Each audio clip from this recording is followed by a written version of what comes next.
A alegria do Senhor é a nossa força. Quem aqui nunca ouviu essa frase? Queridos, na verdade essa frase não é uma frase, é um versículo bíblico. Porém, as pessoas repetem esse versículo e vivem uma grande infelicidade, uma grande tristeza, uma grande depressão, uma grande angústia, uma sensação de inutilidade, vivendo plenamente no pecado.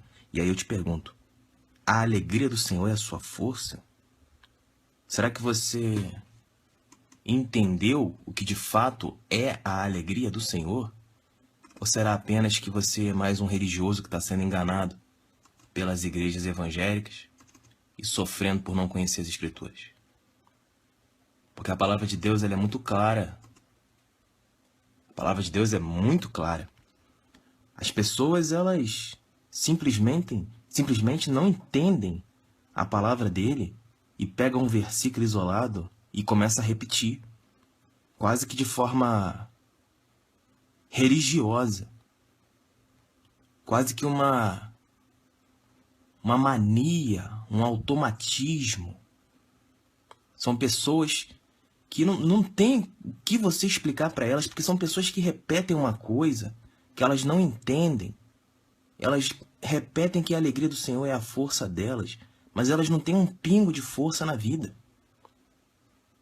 Então, como pode uma pessoa passar a vida inteira dessa forma, dizendo que a alegria do Senhor é a força dela, sendo que ela mesma não tem um pingo de força, que a vida dela é uma desgraça?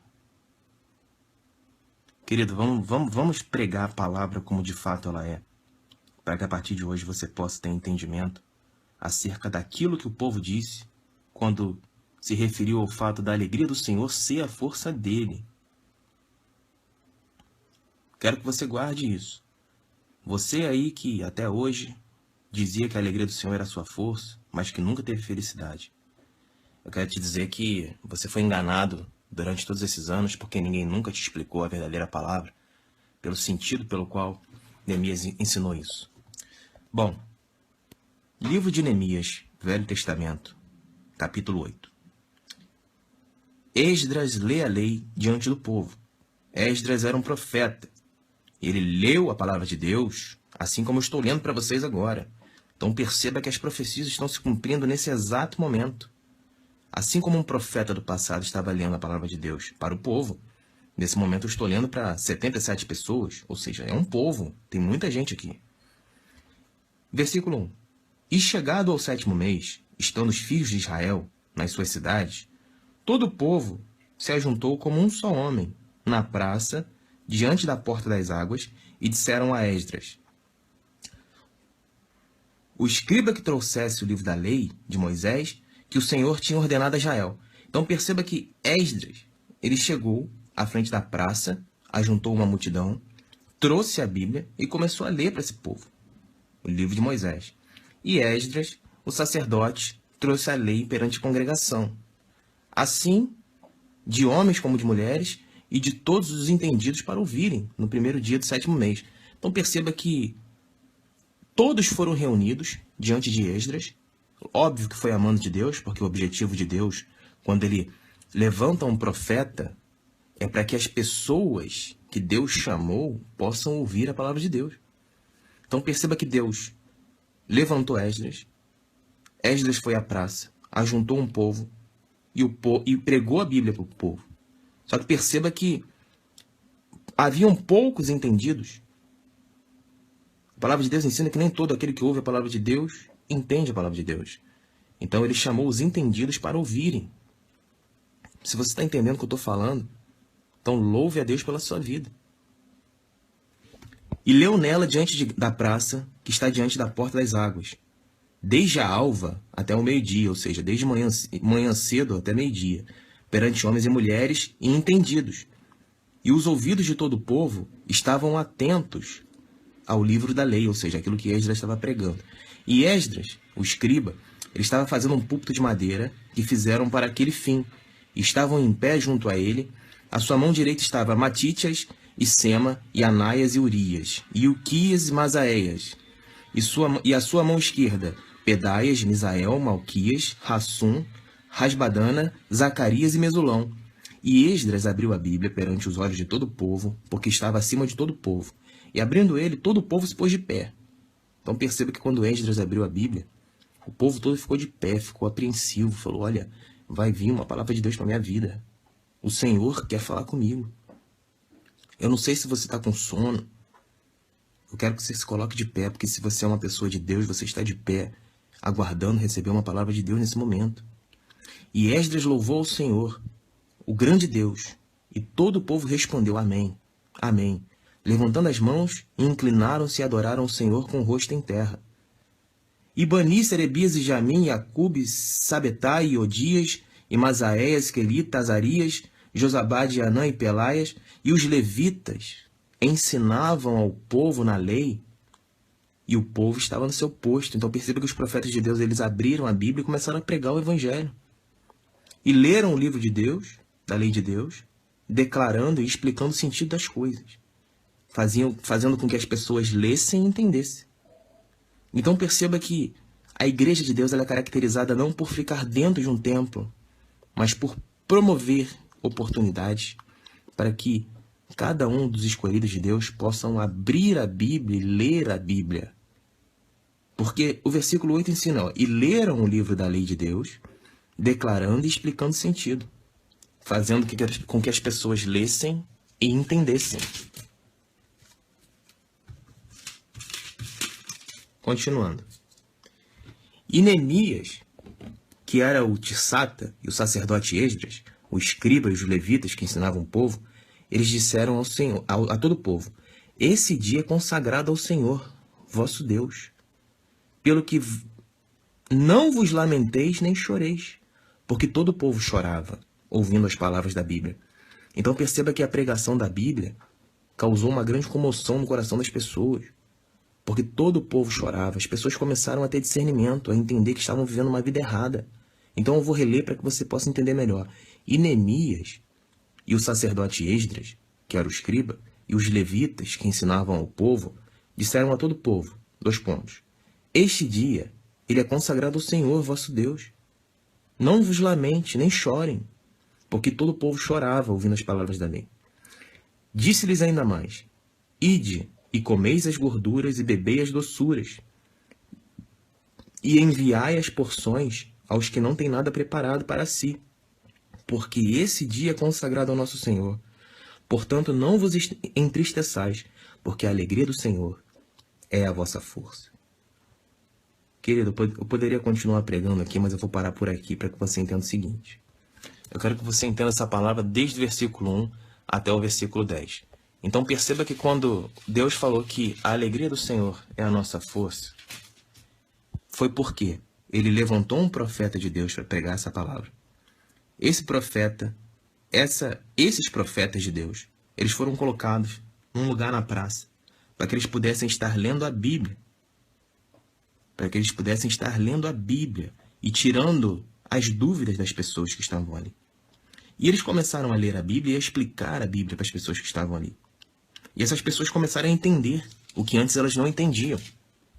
E quando elas começaram a entender o que antes elas não entendiam, elas começaram a chorar, porque elas viram que elas estão erradas diante de Deus, e que a lei de Deus é boa, e que Deus nos ama, e quer que nós guardemos os mandamentos dele. Então as pessoas começaram a chorar, porque reconheceram que são miseráveis diante de Deus. Porque a palavra de Deus está dizendo, no versículo 9, não vos lamenteis nem choreis, porque todo o povo chorava. Eu tenho certeza que se houve alguém aqui que chorou algum dia em alguma pregação, eu quero te dizer que não é para você se entristecer. Porque o versículo 10 ele diz: ide e comei as gorduras e bebei as doçuras, e enviai porções aos que não têm nada preparado para si, ou seja, ajudar o pobre, porque esse dia é consagrado ao nosso Senhor. Portanto, não vos entristeçais, porque a alegria do Senhor é a vossa força. Porque a alegria do Senhor é quando um servo se arrepende. A palavra de Deus ensina que quando um homem se arrepende de seus pecados, tem festa no céu, querido. Olha como é importante você evangelizar as pessoas. Se a palavra de Deus que opera em você, se a sua fé opera de tal forma que você possa conduzir algum irmão, um só irmão, uma só alma, ao arrependimento, isso já é motivo para que haja uma festa no céu. Porque a palavra de Deus fala exatamente isso. Quando um pecador se arrepende, há festa no céu. Perceba que as pessoas se arrependeram, porque elas choraram. Ninguém chora porque é louco. A pessoa ouviu a palavra de Deus e chorou, é porque ela se arrependeu, ela sentiu que fez alguma coisa errada. Aí os profetas disseram, não chorem. Hoje é um dia de festa, porque hoje é um dia consagrado ao Senhor. Porque hoje é o dia que você se arrependeu dos seus pecados.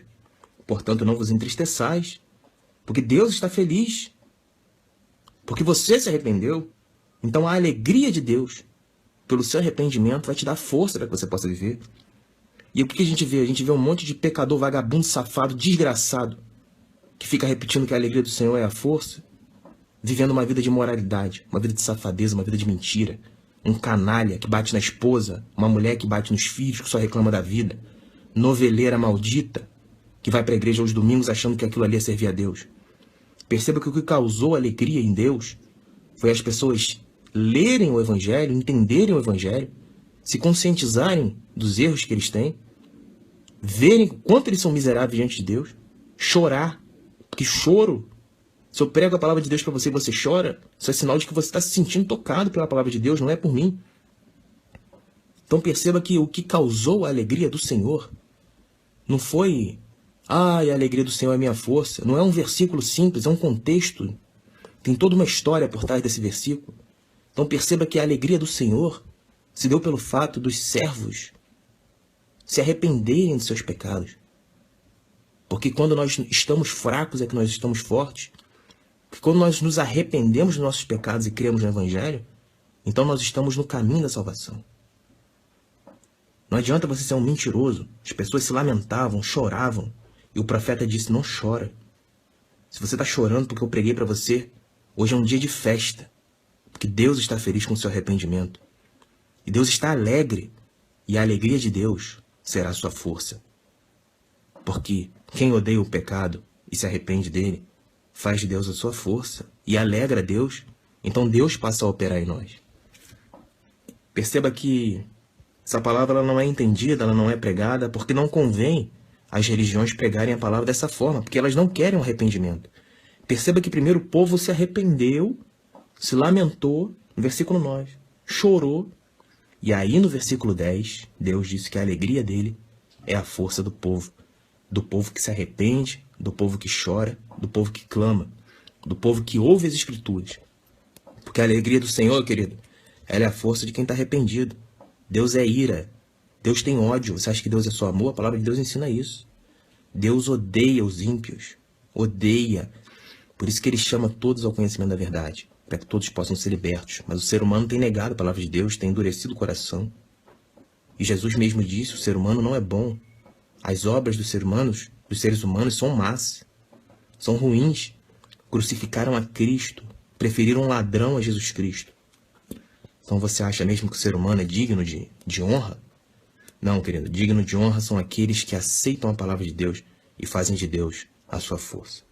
Se você não se arrependeu dos seus pecados, pare de dizer que a alegria do Senhor é a sua força, que você é uma alma depressiva, uma alma triste, uma alma imunda, uma alma podre. Que se você não se arrepende dos seus pecados, se você não chora, não se lamenta pelos seus erros, e não busca a palavra de nosso Senhor Jesus Cristo, e não busca a fé, não busca a leitura da palavra, e não busca ajuda ao pobre, então você é apenas mais um enganador que fica repetindo que a alegria do Senhor é sua força, sendo que você mesmo é um grande fracote, porque o diabo reina dentro de você e te faz ser fraco e pisa em você dia e noite, te bombardeando com pensamentos negativos, pensamentos suicidas, pensamento de inferioridade, superioridade, pensamento de sexo, pensamento de pornografia, pensamento de interesse. Esse é o filho do diabo. Não se faça de filho de Deus se você é um filho do diabo. Arrependa-se para que a alegria do Senhor possa de fato ser a sua força.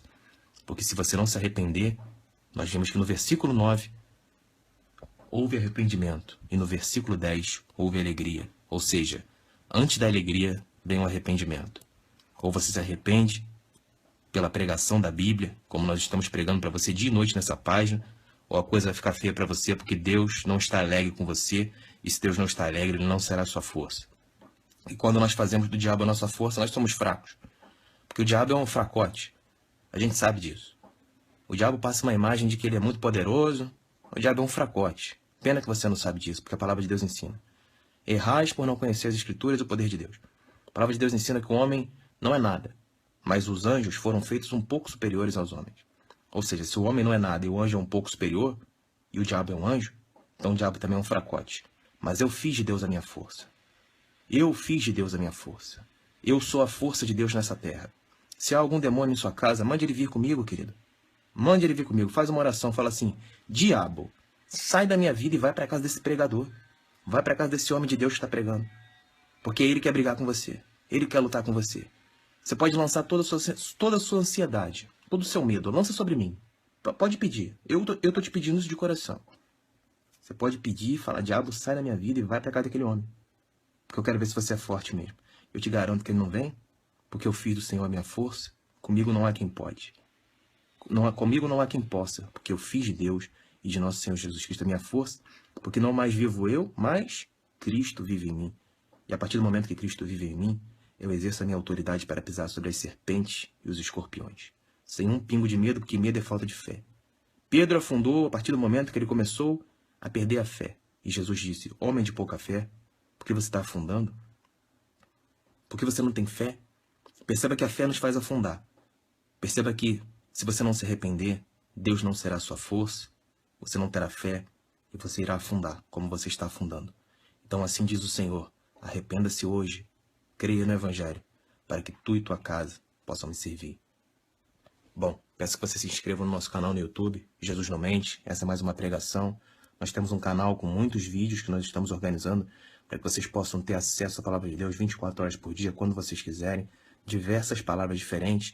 Se sentirem tristes, entrem no canal, ouçam uma palavra, certamente haverá alguma palavra que vai ajudar você na sua vida. Que Deus os abençoe, em nome de Jesus.